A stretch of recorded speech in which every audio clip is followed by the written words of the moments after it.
Wala tayong problema. Huwag tayo papasiguro. Hindi nga natin alam kung ano nasabi ni Brian dun kay Emma bago siya mamatay. Alamin mo nga ngayon din. Gagawin ko. Kakausapin ko si Emma. Alam naman ako magtanong kay Emma.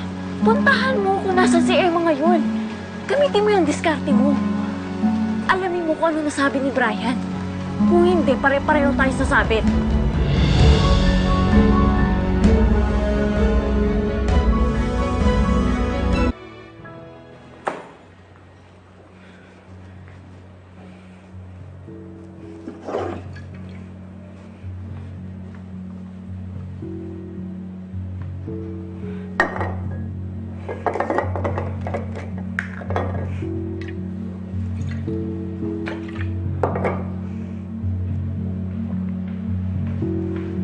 Sana talaga walang nasabi ang pesting Brian na yun kay Emma. Are you okay, Georgia?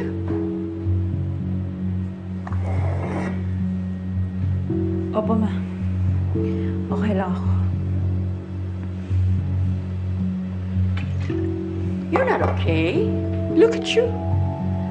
Drinking straight from a bottle? What's wrong? What's happening? Wala to, mapagod lang ako. Sige, akit na ako sa taas.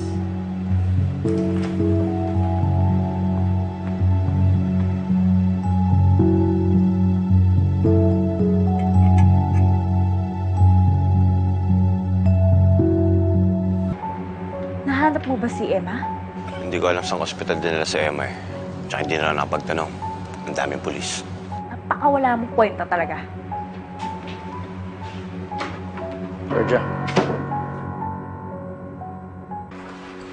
Bakit mo tinatanong? Napadaan lang ako kanina. Nakita ko yung kotse mo sa bakanteng lupa. Anong ginagawa mo sa isang lugar na gano'n sa oras ng gabi? Si Selma kasi, nagkaroon siya ng problema. Tapos doon kami sa area na yun nakita. Ano naman ang ginagawa niyo sa ganung klaseng lugar? Lahat ng mga ibang tindahan sa paligid ay sarado na.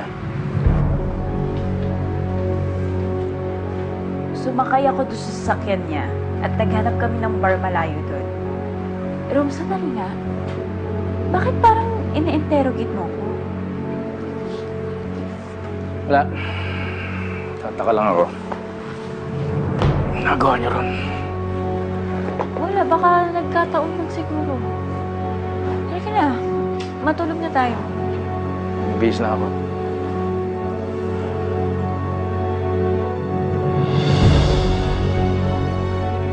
Oh my God! Totoo bang tinuluyan niyo na si Brian? Pwede ba? Huwag kang maingay. Ginawa ko lang naman yun kasi ibubuking niya kami.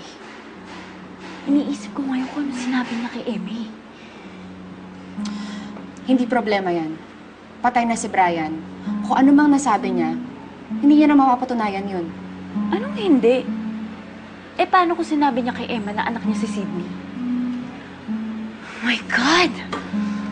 Alam mo, sumasakit yung ulo ko sa mga problema. Hindi pati si Rom dumadagdag pa eh.